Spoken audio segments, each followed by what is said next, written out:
What's up? Welcome in. Friday night, evening. It's still light out, summertime, nice and warm and muggy.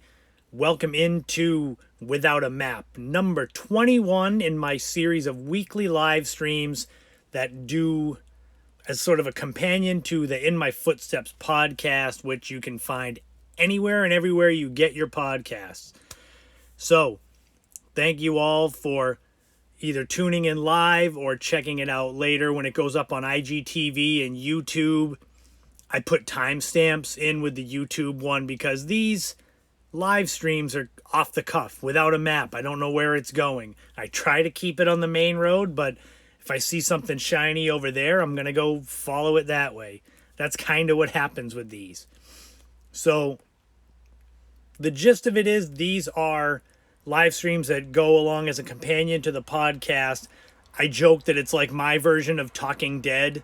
So you listen to the podcast, the new episode, you come here Friday nights, and it's more of a deeper dive into it. So that's where I got the idea. And plus, it's a great way to interact with people that listen, maybe people that don't listen, and you go through this and you get interested in checking out the podcast, and then you go and do it. First, before I dive into the newest episode, I just wanted to give a big thank you to everyone that's been listening. So basically this month, the month of July, is going to go down as my top month so far for downloads for the podcast.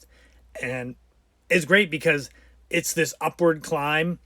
So it's not like I started strong and dipped or have just stayed stagnant. It's been a slow and steady climb, which I have heard in all of my research as far as putting together a podcast that's unless you have like a name, which I don't really, or just this can't miss topic, you have to build your audience. And so that's what I'm doing right now. So I'm thrilled at the fact that this month is going to be my most downloads ever in a month. So thank you all. And that segues into episode 30, which is my newest episode. It dropped yesterday. And unless something unforeseen happens, it's going to go down as my top downloaded episode in its first week, which, as we get into it, it really makes me happy and proud of this episode. So I want to thank everyone who's been listening to this newest episode, especially. I've been saying if people listen to any episode, dive into this one because it's a topic that really is deep and personal, and it was tough to get through, but it was necessary, like cathartic, to get the weight and get that out of myself. So episode 30, if I can find my little plaque. Oh, there you go. That's not too bad. So as I've said plenty of times, I do bonus episodes. It's usually every fourth one. Basically, 3 full-length episodes, roughly about 50 minutes long, covering travel, lifestyle, history, retro, things like that. Each fourth episode, it's based around how many minutes I have left on my monthly plan, if that makes sense. So I usually pick one topic and make the whole episode about that. This episode 30 was a really emotional, personal one, coping with grief and death and loss and regret, centered around one of my first friends I ever had in my life. And he's in that photo there, but what I did was I tried to make it so that you could actually... Last week I tried to show it. Oh, see, it's still not going to show his face. That's just lovely. I tried to fix it so that it would look better, but it's not going to work. But it's a deep dive into my friendship with a kid the same age as me named Matt. And we met when we were both 7 years old. And it's the whole story of you, the vast majority of you that are going to tune into this or listen to the podcast or see this live stream after the fact, you don't know who Matt Medeiros is. You don't. And that's kind of beside the point.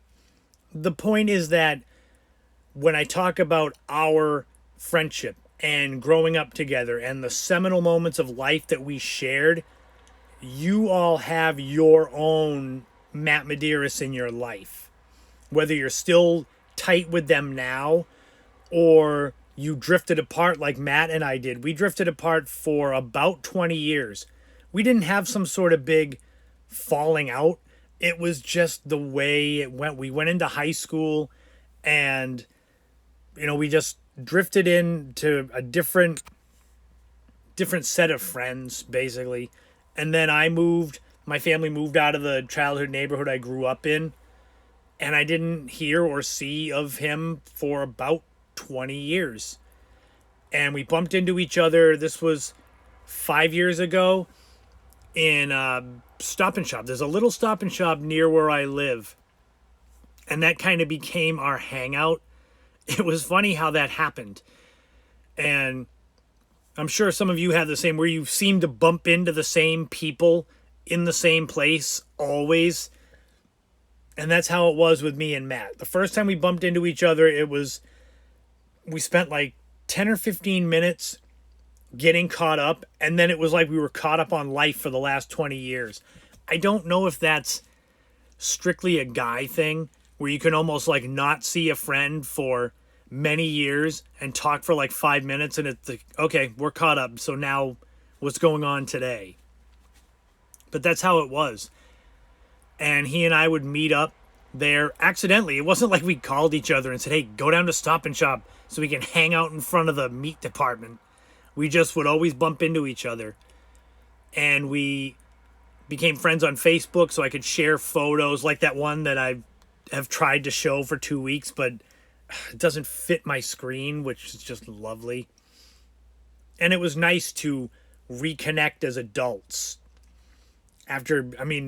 When he and I were growing up, we were like brothers. We hung out like brothers. We fought like brothers. We made up like brothers. It got to the point where we would get in a fight. Like, we got into fist fights. And our mothers would literally just be like, you're going to be friends again. Just get out there and be friends. And they just drag us back together and be like, all right, fine. And so at the end of every podcast that I do, I end it with, I say, always, make the most of and enjoy every moment you can in life, because you just never know. And I reveal in episode 30, the reason I say that is because of my friend Matt. And this was December of 2017.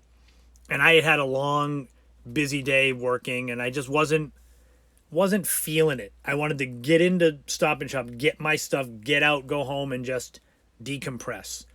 And I walked in, and there was Matt, but he didn't see me. I saw him with his cart walking away down, and he turned around the aisle and out of sight. And I said, good, I don't want to talk tonight. I'll see him another time, or I'll message him on Facebook, and everything will be cool. He doesn't know that I saw him. And so a couple days later, he posted on Facebook that he was going to a casino. And I was going to post on there something about, be careful, because we're now like the people in The Hangover, like Bradley Cooper and Ed Helms. Like, we're the ones that, we're not wild, but, when you go and have fun, you can sometimes go over the top with the wildness. But I didn't. I just said, hell, I'll talk to him when he gets back. The next morning, I got a text from my sister Kate asking if I knew if something had happened to Matt. And immediately there's the red flag. I went on his Facebook page, and there was a message on his page from his wife. And, you guys can get it. Put two and two together. Essentially, he had died in a sort of, I don't know if it was a freak accident or like a freak kind of medical emergency. I've never known exactly what it was, and it's not relevant to the story, because it's not like knowing exactly what happened isn't going to make it where he's now alive again, if that makes sense. But it came back to the regret. Knowing that I saw him and could have had like a last moment or conversation. And God knows, knowing he and it would have been something stupid and pointless, but I still would have had that. And so I still to this day have a little bit in the way of regret, wishing that I had just said the hell with me being tired and stressed out, just go say hello. But I didn't, and that's how it goes. So this episode was a way to, it was like a celebration of life, also a way to kind of process everything, because this sort of topic isn't something that you go around and talk to everyone about. I'm not going to burden people with all of these emotions. Maybe that's a guy thing too. You just keep that inside. You deal with it on your own. You start drinking heavily. That was part of it. that kind of started me down that road that, you self-medicate to deal with it rather than deal with it. But basically, the way that I see episode 30 is you all very unlikely will know who my friend Matt was, but you've got your own Matt. And what I try to get across in this episode is, if there's someone that was an old friend that you haven't spoken to in a long time, just reach out, because you don't want to have it where you hear that they have died and then all you've got is regret that you didn't reach out. I mean, maybe you reach out and you don't get in touch, or they don't want to talk to you, but you tried. And so that's where it goes. It's very deep. It's very heavy. I try to make it funny in parts because I didn't want it to be this just awful downer of an episode. But I do, as much as I like to make the podcast like a nice quilt where it's all a bunch of stuff stitched together, I do like to cover deeper, more serious, important topics, because maybe something I say you can relate to, you're going through, and it makes you think. And I don't mind kind of being the sounding board for that. Everyone deals with grief and loss and death. I mean, that's just a part of life. And I've done episodes on mental health. Everyone deals with that. Even though if people aren't saying it, everyone's got something they're dealing with. I've spoken about my battles with alcohol. I'm coming up on a year of not drinking at all. September 12th is my 1 year. And so I spoke about that. I'm not anti-alcohol. I just know that I can't have one drink and then call it a night. I've tried several times and it's just like diving out a window. I'm not going to just float down. So that's what episode 30 is all about. I hope you check it out. I'm so thrilled that this has been downloaded so much. It just dropped yesterday. And so it's on pace to be my most downloaded episode in its first week. And that makes me very happy and proud, because I said, the very last thing I said at the end of episode 30 was, I said to Matt, I hope I have honored you and honored your memory with this podcast. And the fact that so many people are downloading it, I've received messages that it's made them cry, which it wasn't my intention, but hey, if it gets your emotions going, that's just a side effect of it. But there won't be a new episode next week. Episode 30 is not a season finale, but it falls in this kind of gray area. So I'm letting it breathe for a week so that I hope more people check it out and then go back and listen to the other episodes. I'm noticing a lot of, when I get downloads, they come in order. Like someone listens to the newest one and then all of a sudden they've downloaded, the last 10 or 15 episodes all in a row. And that's a great feeling. That means people hear it and like it and want to hear more. And don't worry, I've got plenty of more content. like I've said, I've got enough content. I could do 4 more years of this podcast without any research whatsoever. And I'm always doing research. So it's almost infinite. But, you know, in 2 weeks, I'm going to come back with episode 31. And that one's going to be super fun. I'm excited about, I always say I'm excited about that. Anyone who's watched these live streams, I never say coming up next week is a podcast is going to suck. Don't listen to it. It's always, I'm always excited about it. But in the idea of don't put off till tomorrow what you can do today, I've been putting off talking about my big road trip from 2019 that I got in just under the wire of COVID. I've been putting it off, so I'm going to start in episode 31. There'll be a big kind of overview of what I did, why I did it, and a little bit about where I went. I did 2,100 miles of driving in 6 days, and I loved every second of it. If I could do that for a living and make money off it, I would. I wouldn't even hesitate. I'd be like, sorry, I'm going to go drive to Omaha, Nebraska and do a podcast from there. But, you know, at some point, maybe.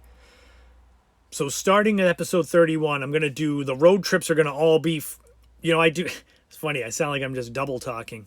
The road trips that I do for specific towns in New England, like episode 29, I did Middleborough. Starting in episode 31, they're going to all be from this bigger road trip. And the first one is going to be Hudson, New York. And so Hudson, New York, I mean, that's the Hudson River right there. But I chose that as my second stop. My first stop was Stockbridge, Massachusetts, and that was in episode 1. Episode 1, I did a road trip to there. But this one, I had seen research that Hudson, New York was one of the best small towns in America. That was kind of what attracted me to that. And so I'm going to talk a little bit more about what it was like there. I'll give some history too, but I want to give like my vibe. And there's a funny story. So if you look in the, like kind of in the center, a little off to the right in the middle of the river, that's a lighthouse. And it's a good size one. I was far away. And so me being me, I wanted a closer photo of that lighthouse, and there weren't any vantage points where you could just park. So what I basically did was I drove down the road as far as I could go, parked in this kind of like dirt rinky-dink parking lot, and I walked the railroad tracks, live railroad tracks I found out.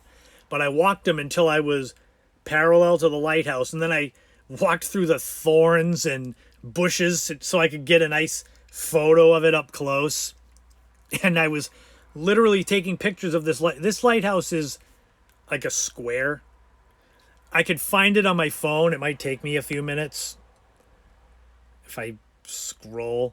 But basically this lighthouse was like a square building, and it looks more like an old house. But I can't get to it. I was going to try to, but I'm like, ah. But anyway, when I was out taking photos of it, there was a train that went by like right behind me. And I was like, oh, these tracks are live. Because some of the ones on Cape Cod, there's tracks and trains just don't go down them anymore. So I just walk them, and it's like, you don't even think about that. So we start that. Road trips from the road trip. I'm sure I'll say that many times to just like drive people crazy. But we also are going to talk about my pair of years at Kevin McHale basketball camp. I wish you could see his actual face, but I figured that would be fun to go over. So I went to Kevin McHale's basketball camp at Ocean Edge Resort in Brewster in 1989 and 1990. And I believe this photo is from the first year, because I'm pretty sure I wouldn't have tried to hunt him down to get a photo of him the first year. And there's lots of great stories from those 2 years. I mean, so you got a free pair of Chuck Taylor Converse shoes. They're like back in style now. They were kind of in style back in the late 80s, early 90s. But, if you look them up, Chuck Taylors, you'll see them. They got the big Converse star on the side. And you also got a basketball with Kevin McHale's signature emblazoned on it. And at one point, he's sitting there and everyone's around him, like getting his autograph. And I brought the basketball to him to have him sign it. And it's got his signature on it. So what he did was he took the Sharpie and he traced his name. I was like, thanks a lot. But, I mean, he did that. Everyone would have, you were on a team and you'd have one game where Kevin McHale was your coach. And I've got pictures of him, as my coach. But that's going to be a fun one to go over. I've got a lot of fun memories of some of the people that were the guests there that were like random. And I still remember some of the other kids from down here that I went to school with that were there, and they're in some of the pictures. So I don't remember you knocking everything down there. My sister Ashley is saying she knocked everything down at Kevin McHale camp. I have no idea. I know that Kate and your Aunt Mary have a picture where they tried to get as close to Kevin McHale as they could without asking him for a photo. It was like photobombing him, so he's in the background and they're facing the camera with him there. I have that somewhere to embarrass Kate. But that'll be fun. That's my back in the day retro segments. I have a lot of fun with those where I pick out just anything from my childhood.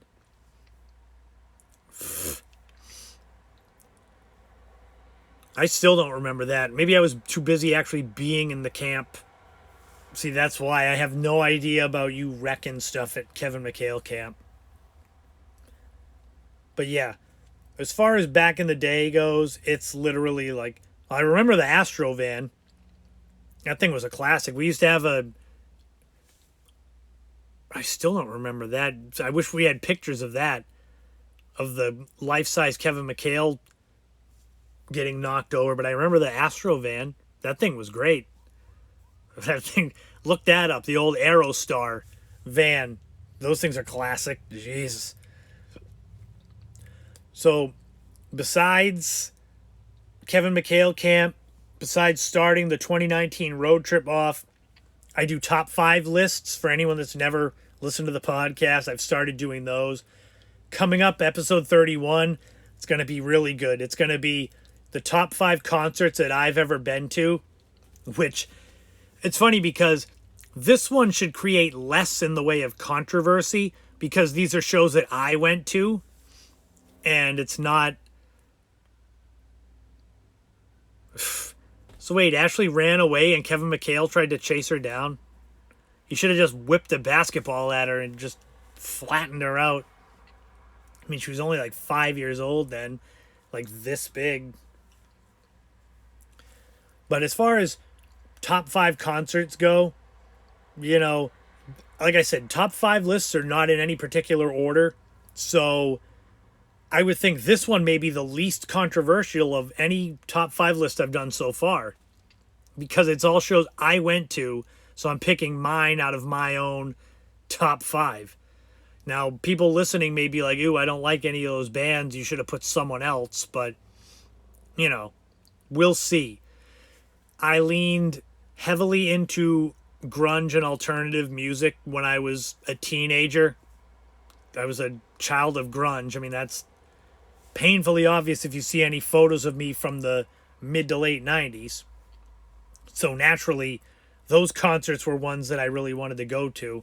Lucky me, it was like the bands that I wanted to see for grunge either were, pretty much they were all broken up. I wanted to see Soundgarden. They had broken up in 97 or 98. I mean, they got back together, but Alice in Chains, they had stopped touring because Lane Staley and Jerry Cantrell hated each other. So it's like, they were like the Eagles, wanted to kill each other. Nirvana, obviously, I wanted Lollapalooza 94 was supposed to be my first ever concert at age 16. And Nirvana was going to be the headline act. And they pulled out because Kurt Cobain was basically on the last legs of his life. So I did get to see Stone Temple Pilots and Pearl Jam, so that's as good as. And I got to see Foo Fighters do an acoustic show, and they had the band, but they had Pat Smear, who was also in Nirvana, and they played the only Nirvana song that Dave Grohl ever sang lead on, which is a song called Marigold. So basically, when they did that song, I shut my eyes and I said, that's the closest I'll ever get to seeing Nirvana, was that moment of my life. So that was pretty good. Is that show on the list? We'll have to see. Jerry Cantrell opened for Creed? Jesus. I think Scott Stapp opened Cape Cod Creamery down the street now. I hope he's doing well, though, Scott Stapp. He's had a rough. It must be rough to be in a band like Creed where you're selling 10 million albums every time out, and then suddenly it's like, you're has-beens now. It's like, wait, we were just awesome. And then it's like, sorry, no, you're done. You're totally done.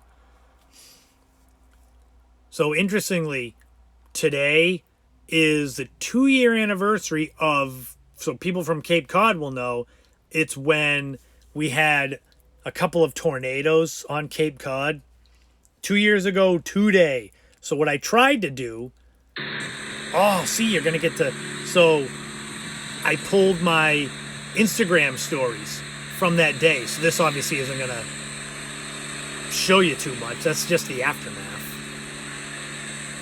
That's just like, all right. So back then I worked at a retirement home called Mayflower Place. It's part of Maplewood. They're kind of corporate now. But basically, the tornado went right over our building. And I'm not even saying that to like make it sound more impressive. They showed the map of where this tornado went, and it literally had gone over the property. So what happened was we got the warning that there was potential tornadoes, and we were watching. So this photo here is looking out of the kitchen window, and so there's the little gazebo, which is kind of in the middle, and we were watching the wind direction. And the way that we figured out that the tornado had gone over us was the wind direction would suddenly change, like it had gone straight through. And so I'm watching this at the window. So in the event of a tornado, you're not supposed to stand by the window. Same with hurricanes. You're supposed to get away from glass. So we all were getting called to go into kind of the center of the building. And I'm in the dining room. Seriously. And I'm trying to get outside to get better photos. And I can still remember someone yelled to the chef that I was trying to get outside, and he's yelling at me, "What the hell are you doing? I'm supposed to keep you safe. I gotta save you from yourself." And I was trying, in the middle of a tornado, I'm trying to get outside to get photos. I would have been swept up in it like a cow in the movies. So the tornado went by, and we would get breaks, half-hour breaks, unpaid. Great. So I took my break, and I would normally walk, there's a pond right near the retirement home. And as I walked out to go to the pond, I looked across the street. That was the first video that I showed. But here, so there's video of this hotel getting its roof ripped off. It went viral, and it was all over the news, all over at least New England. But that's across the street from my work, because the tornado went straight across and ripped the roof right off of the hotel. And so when I was out there, you couldn't get any closer than that. But I didn't grab the photo of it, but there was, next door is a restaurant. What's next door to that hotel? De Parma, that's it. There you go. De Parma is the restaurant. And basically you could see where the roof of that building had hit the restaurant, because it literally peeled it off. If you go and look up Cape Cod Tornado 2019 and Cape Sands, I think is the hotel. You'll find the video of it just peeling off, like peeling the lid off of a yogurt. There goes the roof. And so I went and I took a bunch of photos and videos like that. And the wild thing was about that day, besides the tornadoes, was that at the end of the day, after that, it was like hell for a little while. And there was this awesome pink, kind of pink and purple sunset with some of the clouds. And I was taking pictures of this sunset, and all around me is chainsaws going off of people cutting apart trees that had fallen down. It was so surreal. But that was 2 years ago today. And I could still remember just trying to get outside and get photos of this tornado, like trying to save it for posterity. I think that's the word. I have that sort of, not that I don't care about my own safety, but I see the potential of getting classic photos and videos in storms and such. I've done it plenty of times. We had a storm, I think it was 3 years ago. It was a big, big storm in March. I think it was 2018. For those of you that are from the Cape, it's the one that washed the Artemis, the big red ship, onto the breakwater in Provincetown. I had gone out to Nauset Beach to get some video. And I was standing on the dunes as the waves were crashing all around me. Like literally not thinking like, hey, one of these waves might suck me out to sea. And the irony that really irritates me, and I'll bring it up, is that it was the first time I ever went live on Facebook. I had an older phone. It may have been the one I had before this one. It was an iPhone. It might have been a 6. But I'm out there going live, and I'm getting video in the storm of it destroying Nauset Beach. I mean, it ruined it. And my phone died in the middle of the live stream. So basically, because it died, it didn't save the video. And there were people, like in the chat now, talking with me as I was filming. And there's no evidence of it. I lost it. I was so mad. I was more mad that my phone shut off and I didn't save the video than I was mad at myself that I was standing out there with these 30-foot waves crashing around me. I was like, it's fine. But yeah, I have that sort of, I guess, stupid / adventurer soul. Speaking of, well, not stupid, but there was a neat piece of history that I uncovered this week, but it's already been uncovered. So those of you that don't live on Cape Cod, you probably won't appreciate this. And some of you that do probably won't either. But I was out for a run yesterday. And so it's in Harwich. There's a place, it's called Depot Storage, right along the bike trail. And what I saw was this mural. And I found that I guess they were removing shingles. I don't know if they were re-shingling the side of this building, but what it did was it revealed this Ocean Spray cranberry sauce ad, because back almost 100 years ago, that Depot Storage building was an Ocean Spray cranberry warehouse, which is wild. And so naturally, I went to look to see if I could find any proof of that. And I did. So this is a postcard from likely sometime in the 30s. But you can see on the side the Ocean Spray cranberry sign, if you can see it there. That's how the building looked. And then if I pull back to this one again, then you can see it again. And you sort of, I mean, my stupid face is in the way, but you can see over there.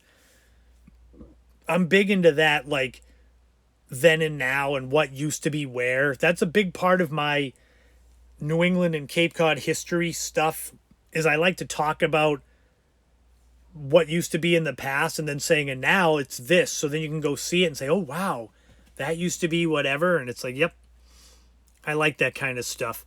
Sharing unknown history. But that was something I found yesterday that I always say things with history I think I'm only interested in. I try to share it and make it sound interesting, but history for some is like eating your vegetables. Like, I think history is great, but some people hate it. So you got to put cheese sauce on the broccoli to make it palatable. So that's kind of how I see it. Interestingly, I've been doing Zoom book events. So I just had one for the Falmouth Library on Tuesday. I did it about my historic restaurants book. They asked me to do it basically Falmouth centric. So instead of just having a presentation and talking about it, I had to make a whole new one and research restaurants from just Falmouth. So it was basically like a project that I had to do and share it. And the funny thing about Zoom meetings and Zoom events is sometimes you can have the people come in and just be chatting. You can have them be muted. I wanted the people to be muted upon entrance, because if I'm doing my presentation, it would be like if people were coming into the chat and could just speak through the microphone. And I'd be like, oh, it's throwing me off. So everyone was muted, but someone got accidentally unmuted. And I'm in the middle of like reading some of these notes about someplace. And all of a sudden there's this old lady yelling at her husband about something that he has to get at the store. All of a sudden that comes up and I'm like, what? I don't know what's going on. And then she got muted again. So I know they recorded it. So I'm hoping that I can go back and find that clip and just see my face of like, what are we doing here? But I have another one coming up next Tuesday. This one is for the Falmouth Library again. It's like I'm doing a residency like in a Vegas casino. Back-to-back weeks with me. I'm doing the nightlife and hotels for that one. Then coming up in August, I actually have real in-person events. August 11th, I'm at the Aptuxet Trading Post, which it's a replica of the first trading post on Cape Cod from the Plymouth colony. So I'm psyched about that. That's another history thing that only I will appreciate. Everyone else will be like, some old building, whoopee. But me, I'm excited. That's August 11th. And then August 12th, back-to-back days, I'm at the Eldridge Library in Chatham. I actually had to order books from my publisher for these events. I haven't had to do that in over a year and a half. And they were like, it's so good to hear from you. I'm like, yeah, well, I didn't need them for anything until now. I'm not going to order them and just have them in my house like a hoarder. So that I'm excited about, to actually get back to doing real in-person events and just chatting with people.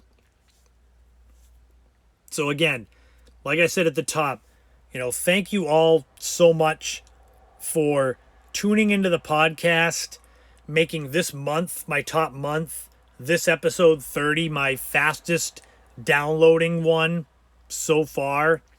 I really appreciate it. If you haven't listened to this episode, if you are worried that it's going to be kind of depressing after my description, listen to the other ones. I got a lot of good, funny, lighthearted stuff. Not every episode is about serious topics, but even the greatest sitcoms of the 80s and 90s had serious episodes. So that's kind of the way I see it. But if you've never listened to the podcast at any point, you can just look up In My Footsteps podcast, find it at Apple, Spotify, Pandora, all of them. Like, I'm on so many different platforms because it's the way to spread the word. And like I've said before, I appreciate everyone that listens and your sharing of the podcast. That is the biggest way to help spread the word, because I can sit here and say I think it's great, and I do, but it means more coming from others. It's like independent reviews. I can't pay people to review my stuff for me like that. But I do ads through Facebook for the podcast. And if you want to buy me a coffee, you can go to buymeacoffee.com. It's sort of like Patreon, sort of like PayPal or Venmo or whatever. And it's just donations, but I use those to put out ads for the podcast. I've got one out for this one now, but hopefully people that I don't know see it. Like if you're following me on Facebook, I think they're even on Instagram. I hope you don't see them because they're supposed to be for people that don't know me to come and listen to the podcast. So we'll see. So hopefully you've enjoyed the podcasts. As we kind of wind down here, I wanted to give a shout out to my Uncle Bob, who has been in ICU at the hospital, Cape Cod Hospital, for the last 4 or 5 days. So without digging too deep into his life, he's been very sick, and so he's there recovering. I went and saw him today, and he's in rough shape, but he's going to make it, and it's not COVID related. But I just wanted to give a shout to him because, he's one of those people that he's kind of my model for being an uncle to my nieces and nephews. I try to model myself after my Uncle Bob. Like, that's how I want them to see me. So that was kind of why I went and saw him today, besides the fact that he's family. But it's like, I think of my nieces and nephews. I mean, the oldest, she's 22. The youngest, she's just 2. But when I get to be old, if I was sick in the hospital, I'd love it if one of them came and saw me. Or all of them at once and tipped my bed over or something. But, yeah, so hopefully, I don't think he'll ever see this. He doesn't really watch the live streams. He's usually, like, passed out by this time. But if he does, hopefully you get better, and I'm sure I'll hear from him soon. And then I have to end with this because it's hopefully, everything is worked out. But last weekend we had a celebration of life for my Nina at my Aunt Kelly's house. And we were all there hanging out and having a good time like we tend to do. And my sister Lindsay was leaving work to come there. And she had messaged, I think, did she message you, Ashley, and say she was on her way? But basically, she messaged and said she was on her way, and it was like an hour and a half later she hadn't gotten there. And we were like, boy, I hope nothing happened to her. And it was like, yeah, she got rear-ended in a car accident. And so, I mean, she's fine. She ended up in the hospital, but she said she's all right. And so, hopefully, I haven't heard, like, she's one of those people that you can text her and she'll either get back to you in 2 seconds or it might be a week. So I'm still waiting to hear back from my last text, which was yesterday in the afternoon, just about things to do with like getting her car fixed and stuff. But it's one of those like, oh boy, because then our sister Kate was supposed to come over. And she kept saying that, yeah, I'm on my way. And it was the same where it's like an hour passed and we were like, oh, God, I hope it's not another accident.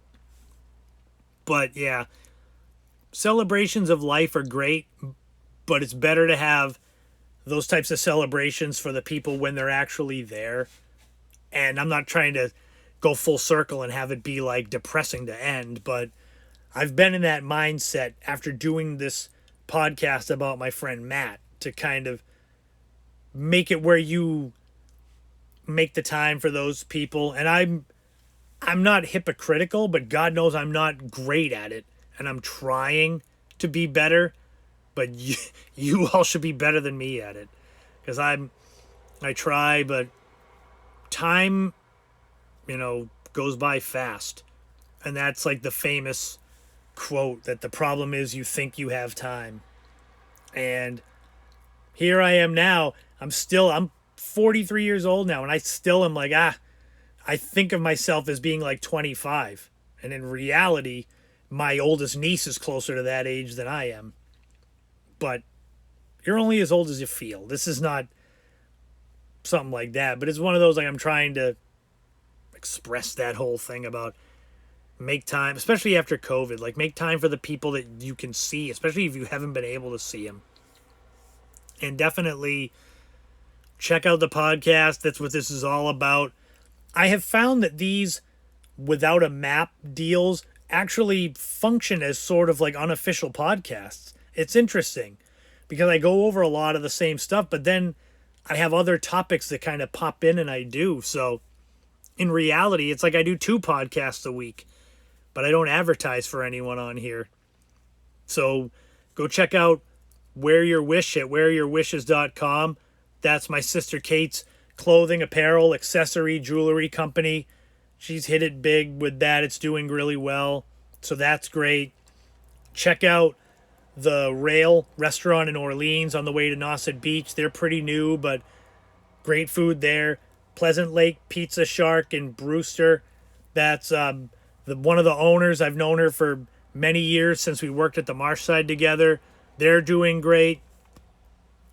Check out Bobby Burns Pub in Sandwich. That is a buddy of mine that I worked with at my last retirement home job. He was basically the only person that I've kept in touch with since I left there because that place is a dumpster fire. Which, that's a whole episode in itself. I'd have to change most of the names or else I'd get in trouble. So, have a great rest of the night. Have a great weekend. It's supposed to be really nice, at least tomorrow. It's got me itching to, like, go on some kind of road trip because I haven't gotten to do one in so long. So I'm debating it, but we'll see. And, next week, like I said, there's no new podcast, so catch up on the old ones. I've covered so much fun stuff, and you can fly through them. They're like addictive. It's like binge watching, but you sit there with headphones on in the sun and just binge listen. Thank you all for listening. I really appreciate it. You're making it easy to make these podcasts when they actually are, increasing in viewership as we go. So that's great. And I will be back next Friday for another live stream. That'll be number 22. That's a lot of weeks in a row I've done this. I've gone from winter into the dog days of summer doing this. And at some point I'll be at a different house with a different backdrop. Maybe I'll start doing them on my porch if I have one. But anyway, have a great weekend. Stay safe. Enjoy the hot weather because at some point it'll be winter again. And then, well, at least we got Christmas then. So thanks for checking it out. And I will talk to you all again sooner rather than later.